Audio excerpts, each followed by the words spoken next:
College is a wild ride for young adults, and their mental health often suffers. This podcast addresses the inner battles many college students struggle with.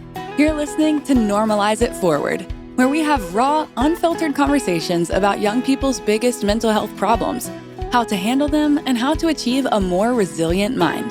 Time to get rid of those heavy burdens and focus more on self-love and care. Here is your host, Mark Lehman. Hello and welcome to Normalize It Forward. My name is Mark Lehman and I am here today to talk openly about mental health and wellness. My guest today, I'm super excited to welcome in Brian Talarczyk. Brian, how are you, sir? Hey, Mark, how you doing? Thanks for having me. Good. Thanks for being here. Appreciate it, Brian. Brian is a writer, a mental health advocate, and a management consultant, and has a passion for promoting mental wellness in one's personal life and professional endeavors. Brian is the managing director of the Kravick Group, a tech advisory firm, and a co-founder of Colchester Cares, a charity foundation serving the local community in Connecticut, where he lives with his wife and 2 children and their golden doodle, Sally. Brian, welcome. Thanks, Mark. Nice to be here. Absolutely. So Brian, why don't we start things off? Brian's book, awesome book, I Am Not Bipolar, was recently written and put out. And, I guess I just want to ask you the general question, Brian, how are you feeling about that being out in the public these days, the book? I feel pretty good. It was a little nerve-wracking at first to think about exposing the private parts of my life openly to everyone. But enough time has passed since a lot of those events occurred where I have a lot of perspective on things. I've grown up a lot, and I think it's okay. I'm feeling pretty comfortable about kind of talking with people about it. And the more I talk with others about it, and the more people tell me about their stories and their sisters and their brothers and their uncles, and conversations I never would have had about mental illness had I not had openly shared mine. And that was kind of part of the point. Yeah. Look, number one, I want to thank you. I want to thank you for writing this. I want to thank you for putting it out there. I think it takes a lot of guts to write about yourself and write about your journey. Again, if you didn't get the title, I'm Not Bipolar by Brian Talarczyk. Certainly look it up. It's a great book. I think you were very honest and very open in this book. And, as a therapist, I put together this podcast to bring mental health out there to the community and to get people to understand that number one, we're all susceptible. And number two, many people out there are suffering with their own battles. And sometimes they're suffering in silence. So I think your stand of writing this book, this podcast, all sorts of things that are being done out there are helping people. They're helping people understand that it's okay. As the phrase goes, it's okay to not be okay, right? And it certainly means that people are getting the help that they need and being able to survive and stabilize and live their life. And we appreciate you as therapists, those of us who struggle, appreciate folks to help us guide us through some of the challenges that we have somebody else to talk to in some cases when you don't have anybody else to talk to. That's part of my experience as well, working with therapists. And, I'm glad that people are talking about it more. That's the one thing that I am certain about related to mental illness and bipolar disorder is, for a lot of reasons, I think people are talking about it more, and that's a good thing. And podcasts like yours and others, that's a good thing. So I agree, Brian. So as I was telling you earlier, a lot of my audience is young adults, and young adults are struggling. The mental health stats out there are not pretty. Anxiety's up, bipolar's up, depression's up, eating disorders are up. And statistically, and what I find regularly working with that population is that oftentimes kids are struggling by themselves. They're not bringing friends in or support in or parents in or therapists in, and things undoubtedly get much worse for kids. I guess I'm wondering, Brian, when you made the bold decision to go see a therapist the first time you did that, tell us a little bit about that experience and sort of how kind of what you went through, the steps that it took, and kind of the obstacles that were sitting in. Yeah, great question. I was 27 years old when I was first diagnosed, and it came on the heels of a more severe manic psychotic episode, following which was a major depressive period. The decision to answer your question about going to see a therapist was born largely out of fear. I started having suicidal ideations.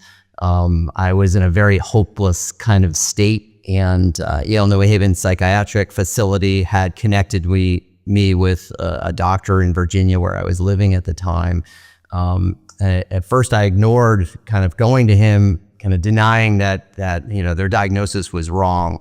But when I got into that severe kind of depressive state, I knew I needed to see someone. So it was out of that I went and talked to somebody, and then it was really from there. It was really time that got me comfortable with talking with somebody else about it. But to your question, it was difficult. It was very difficult to put myself in a car and drive to a therapist's office, and then ultimately admit that my brain functioned differently than others, and there was something to this diagnosis. That's not a comfortable place to be. It took many years, to accept that and feel comfortable even talking to a psychiatrist about it. But that's kind of what was going through my mind. It was more out of desperation for me personally after one specific event than, say, a series of symptoms of feeling anxious and depressed and those kinds of things. I know a big theme in your book was the passing of your father. And remind me, how old were you at the time? I was 27 and he was 55. Okay. And I know that was one of the major events that set things in motion for you. And I guess what I wanted to ask around that time period, and as a therapist, I'm sort of on the other side of this, and so I'm fascinated by this process, is, a person comes into my office for the first time, and they've been newly diagnosed. Let's say they're right out of the hospital.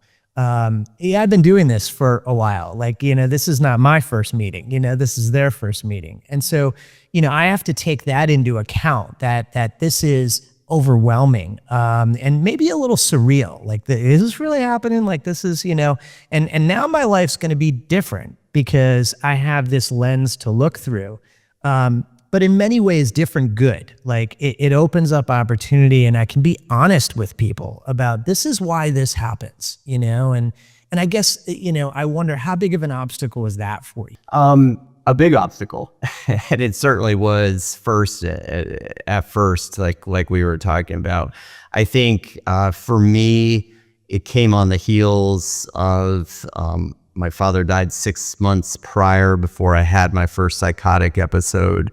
And in that time, I suppressed the grief over, I basically ran away thinking everything was fine. Yes, he passed away, but we're all just going to be fine. And I didn't talk about it with anyone. I didn't talk with my family about it.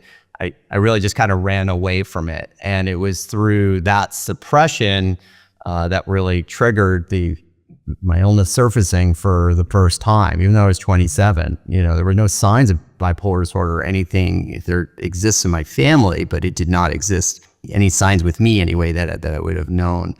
So to your question, I feel like that exasperated the situation, and walking in and seeing that psychiatrist for the first time was not just an exploration into dealing with my diagnosis, but also beginning to realize that the cause of this was the suppression of grief, and that just all bubbled up, and eventually chemicals went the right way, and I found myself psychotic, and it happens. So yeah, I think that piece of it I focus on a lot in the book, because suppressing our emotions in any form isn't healthy.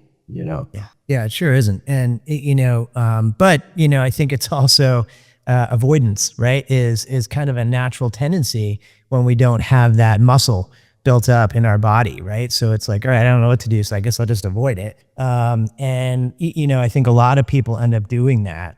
You've used the word psychotic. I'm familiar, but I guess I'm wondering for my listeners, can you explain that a bit, Brian? What do you mean by that? Yeah. So psychosis for me, maybe I can just give you an example of Yeah. So my first psychotic experience, I hadn't gone home to visit my family after my father passed away. I was living in Virginia at the time. I hadn't really gone home and talked to them like I normally would. I kind of avoided being there, suppressing that grief. And I left Thanksgiving dinner, a lot of memories kind of swirled around and back home and, being in my childhood home and that kind of thing.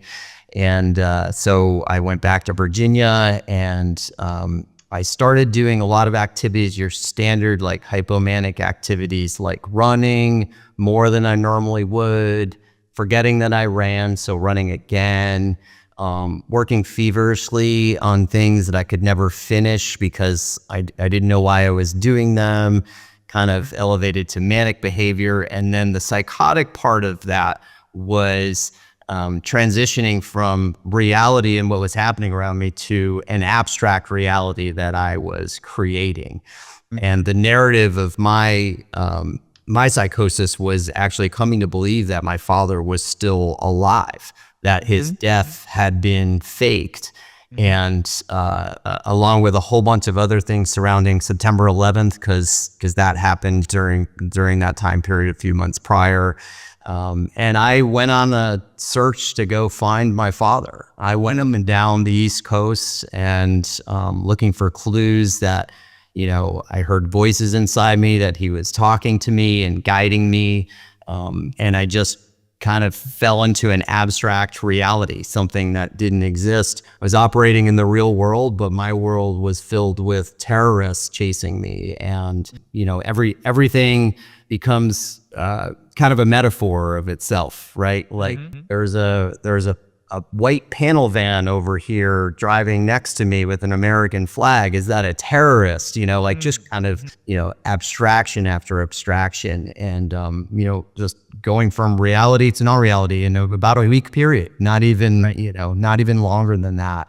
And operating there. So that, I don't know if that answers your question. It does. That's kind of like, that's an example of psychosis. I've only had 2 of those episodes in my life, but they were both as doozies as those are, as I've said. It sounds scary. I appreciate you breaking that down for us. A lot of times in my office, I talk about psychosis as, can be delusions, can be paranoia, can be hallucinations, sometimes a combination of all 3. And they're caused by a variety of things. But the premise I keep coming back to when I run into it with patients is we believe our reality, right? So if we're thinking it, we're believing it. And so like you said, Brian, you become sort of separated from what really is real.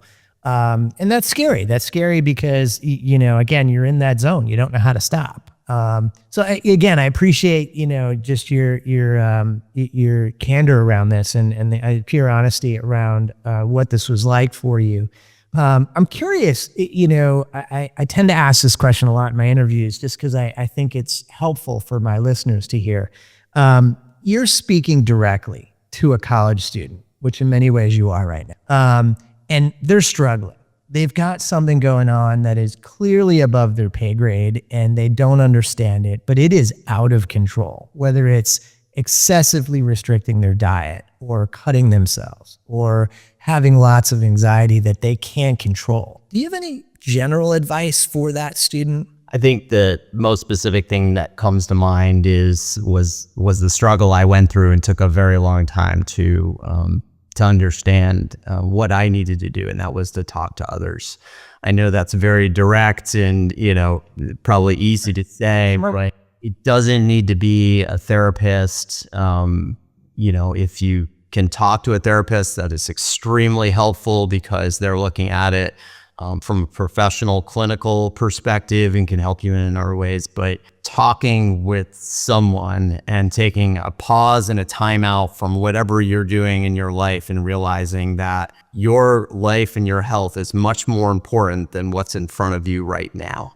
No doubt. Whether it's an exam or a date you're going on or, I don't know, anything, even class you're supposed to go to that you can't miss because the professor might fail you or whatever the case may be. Nothing is more important than your mental health at that time. And when you come to that space, step away from what you're doing and talk to someone. Talk to anyone. Yeah, it's great advice. It's great advice. It's great advice. And it's interesting. I've given that advice before, and so many people will say back to me, they won't understand. If I miss this class, my professor won't understand. And you know what? 9 times out of 10, they do. 9 times out of 10, you hear, something back in an email, but I totally get it. My daughter has excessive anxiety. Right.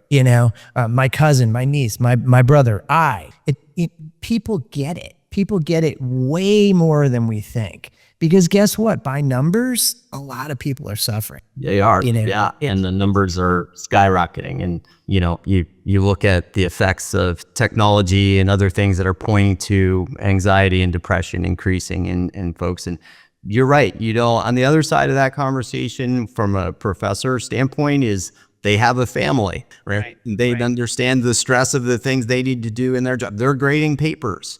And they might themselves have anxiety over not being able to do much.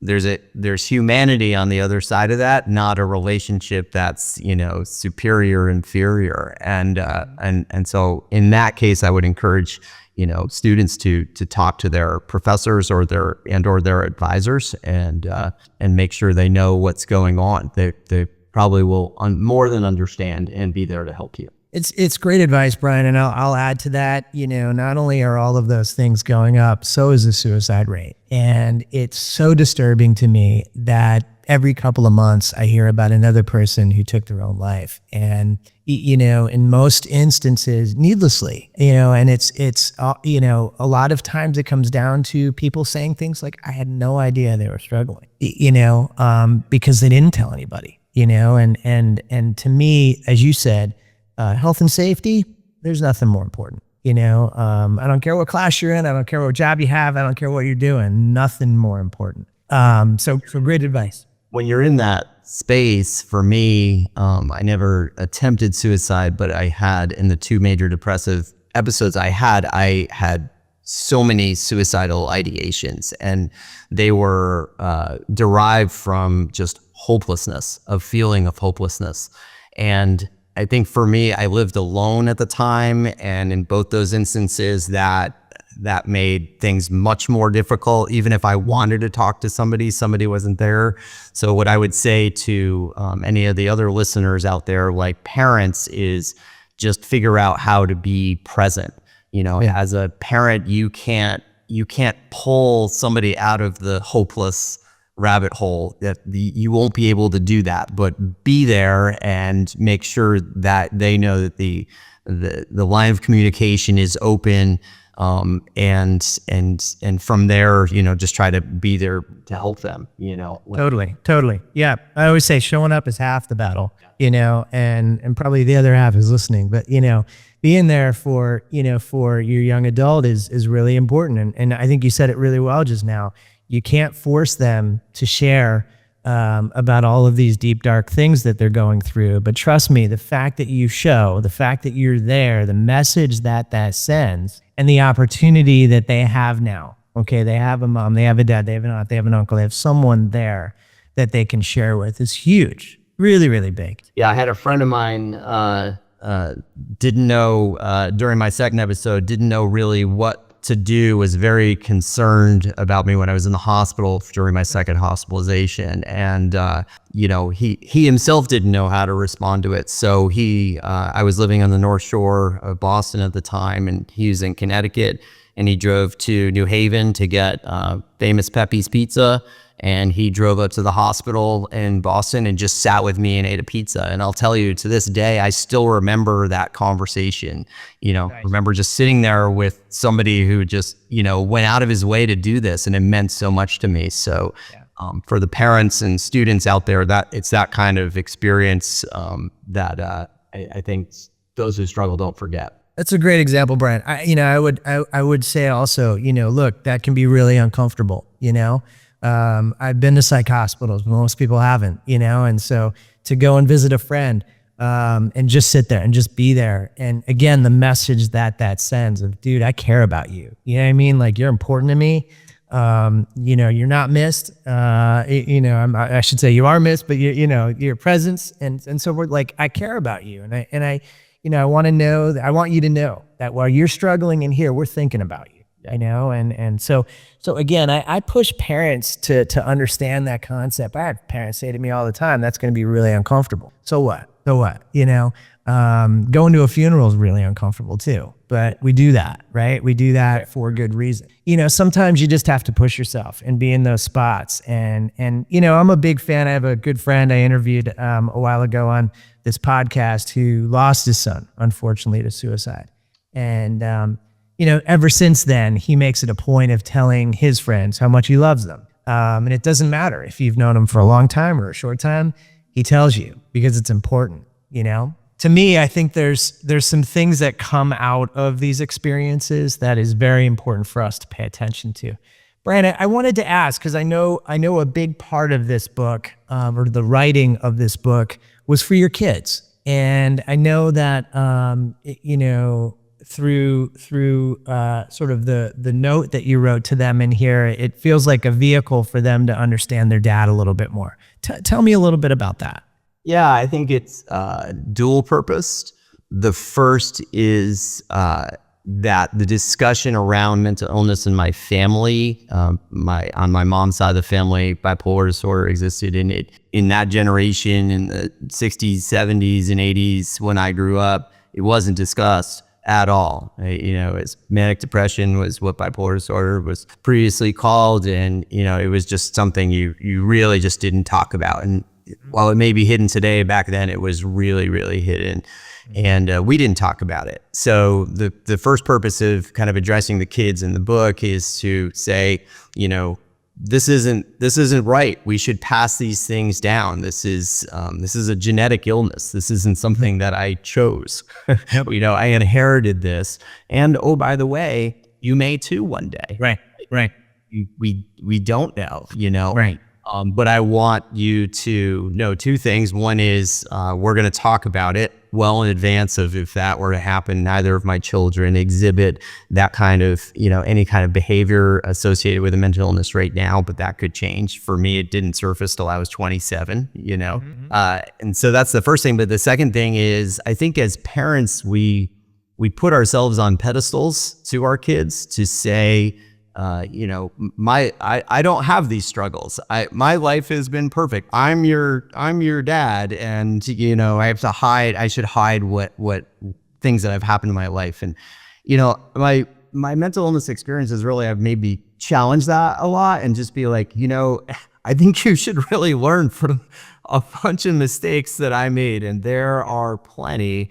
And so I want to tell you about them. And that's how the short letters to the kids that are in the book, that's where it was derived from. And that's not a literary device. That really was just me saying, my kids are young now, but in a few years they'll be in middle school, and I hope that they choose to read the book. And I wanted to be honest with them through the book, just leave them some notes to say, this is what's going on, and this is my relationship with you. It extends through this book too. So kind of those two purposes, it kind of serves, but the biggest being, I think kids should learn from our own mistakes as much as theirs, and that's kind of where I'm at, especially with my mental illness experience. Yeah. There's a human quality to you, Brian, that's really special, and you're able to, I don't know what happened there. You're able to talk openly about your flaws, which we all have, by the way. And, I think speak to them honestly, to your children. And to me, boy, that is such a huge leg up for your children. Because if you think about our parents' generation, that like never happened, you know? And they were just as flawed, if not more flawed, right? You know? And more flawed. Yeah, more flawed, exactly. And so, you know, I think that for this next generation of young adults, whether elementary, middle, high school, college, for those kids to understand the advantage of the openness of conversation around this stuff, the advantage is it's no longer in the corner. It's no longer not being talked about. It's no longer, hey, we don't really know what the statistics are. We do. We know what the statistics are. Yeah. They're not great.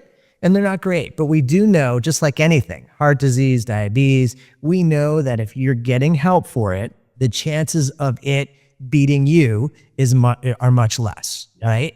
We want to grab that control and be able to manage our condition, whatever our condition is. And you know, funnily enough, you know, I've had asthma my whole life. And I always tell my patients, like, it's my job to take my inhaler with me, to be careful about certain environmental situations that trigger it. I have to manage my condition. And if I don't, it has no problem managing me, you know?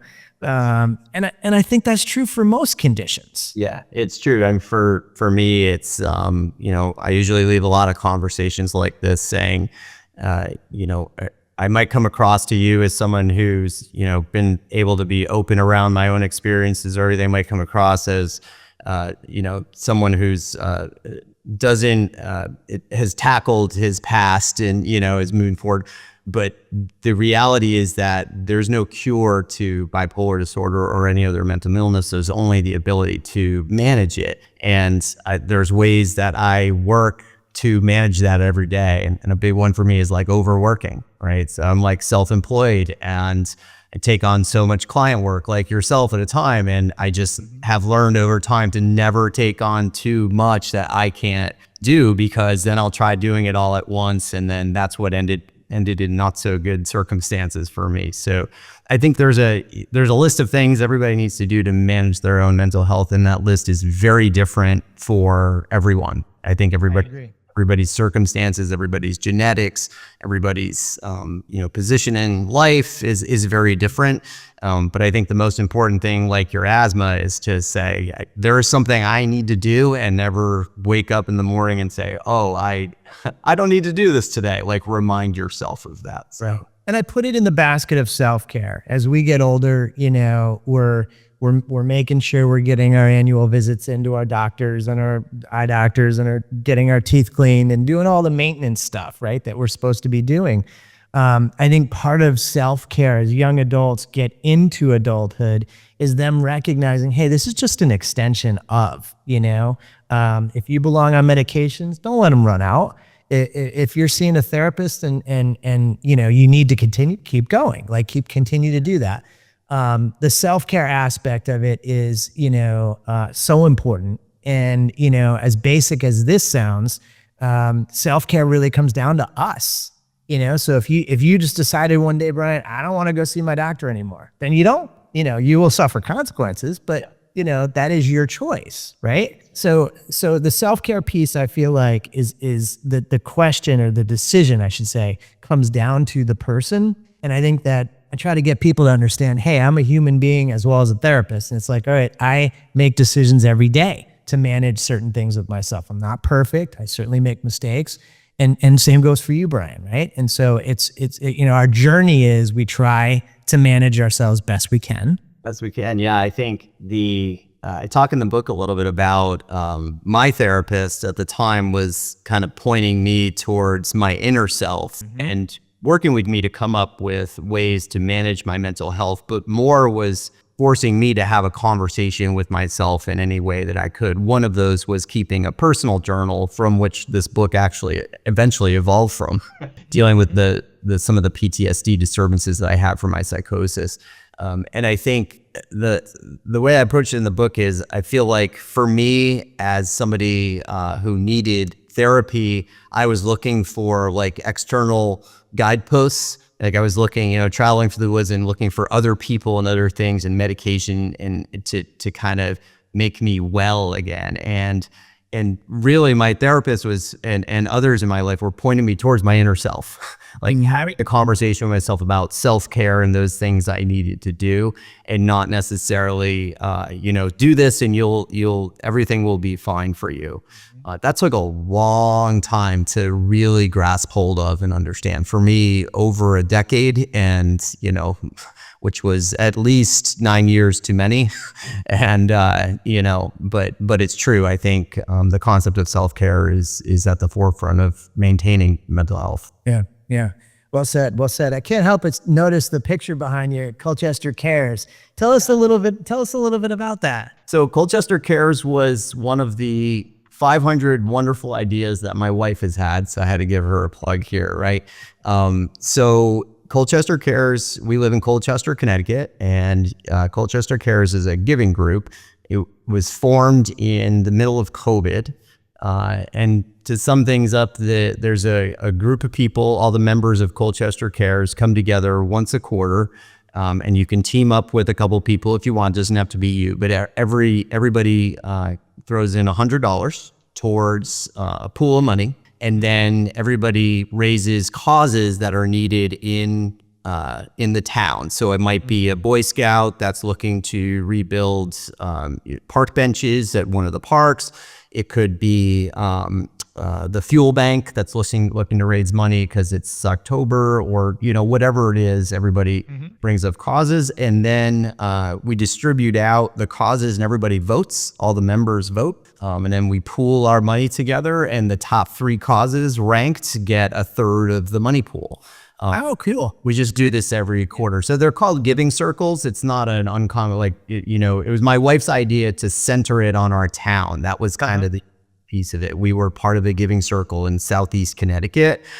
It served all of Southeast Connecticut. So we've kind of centered all of it on our town. So we've grown to about 60 members now, and we've given out about, I think, $65,000 in money to the town in the past 4 years. So That's awesome. That's awesome. but it was my wife's idea. I went along for the ride after. We'll give her credit. What a great idea. I love it. Yeah, I love it. It keeps us contained it keeps us centered on the community. We have a wonderful community here in town, and it really has connected us to a lot of people that do a lot of philanthropic things and kind of make the town run. It's always like the same group of people that are managing the ball fields, and the same group of people that are putting on the carnival and stuff. So. Yeah, that's nice. So out of curiosity, because I feel like there is a connection here. Giving and giving back and taking care of people in your community. Can you connect that to wellness? Give us a sense of how they relate. Yeah, I think a lot of wellness to me is doing for other people and not necessarily myself, and I think there's just some really good vibes and emotions that come out of just being selfless and helping others. And I think it kind of spirals into a balance of taking care of yourself and taking care or helping others kind of thing. Like we all have that in our relationships and whatnot. There's a balance associated with it. But ultimately, Colchester Cares and other things like that, my involvement in the local community, sports, I'm involved with coaching, Little League, those kinds of things. Giving back is, it's a big part of my mental health. It helps me focus on someone other than myself, get myself out of my own thoughts sometimes. Good for you, Brian. Hopefully you're coaching the Yankees. So. Definitely, I have yet to have the Red Sox team thrown upon. Well, there we go. We just lost a bunch of listeners. All right. That's okay. I'm fine with that. So Brian, let me ask you this. First of all, I really appreciate you spending this time with us. I know you're busy. I know you're doing a lot of different things. I think this is your book, again, for those that didn't hear me originally, I'm Not Bipolar by Brian Talarczyk. Go out, check it out. I read the book. It's a fantastic book, a really good read. It really full of, I think, a lot of information that will resonate with lots of different people. Brian, if I could just ask you, just in general, because you've got people out there that parents that are concerned about their kids, or you've got young adults that are concerned about themselves. And I guess I'm wondering just a general piece of advice or information to kind of get past that notion of I'm paralyzed. I don't know what to do, so I'm doing nothing. What do you think? You know, there's an image on the front cover of the book that's a seesaw. And to me, the message that, to summarize it all to me, is to think of your life not as being on the swings alone and swinging, but a happy, balanced life is, you know, pun intended, sitting on a seesaw across from the people that you love, that you can talk to about your own mental health, and know that it's very natural for there to be ups and downs in your life. Like, nobody's life is ever steady Eddie, even if it may seem to you that it is. That's not how it goes. And those up and downs, you know, a balanced life is talking with the people across from you and making sure that your health is in check, maybe their health is in check. And that's true for any relationship: parent, child, spouse, teacher, student, brother, sister, whatever the case may be. Kind of stay in balance on that seesaw. That would be my Great advice. Great advice. Great advice. I would further that by saying I was blessed with a big mouth, probably why I became a therapist. But a lot of people, you know, aren't. And a lot of people are shy, right? And a lot of people, you know, culturally, let's say, they don't share openly. They're introverted. You know, I always tell people, find a way. Find a way, you know, find your person or several people. As you mentioned earlier, Brian, it doesn't have to be a therapist, but find a trusted individual to share with, because they're out there. They're out there and they'll help you. And, you know, I think one of the best parts about your story, Brian, is that you got the help that you needed. You're still on your journey, but the sun is shining, you know, and the future is bright. So I'm thankful for that. I'm happy for you for that. Again, I appreciate you spending the time with us tonight. Mark, thank you very much. This has been wonderful. Look forward to you, and good luck in the future. Appreciate it. Have a wonderful night, Brian. You take care. That's all for this episode of Normalize It Forward. May this conversation serve as a reminder that you are never alone in facing your mental health struggles. There are always people who can help. To dive even deeper into our journey of normalizing one of the biggest issues young people face, check out more episodes of the show at youareheard.com. It's UAREHEARD.com. Continue gaining access to the right tools, the best resources, and the most insightful advice to achieve positivity, mindfulness, and genuine happiness.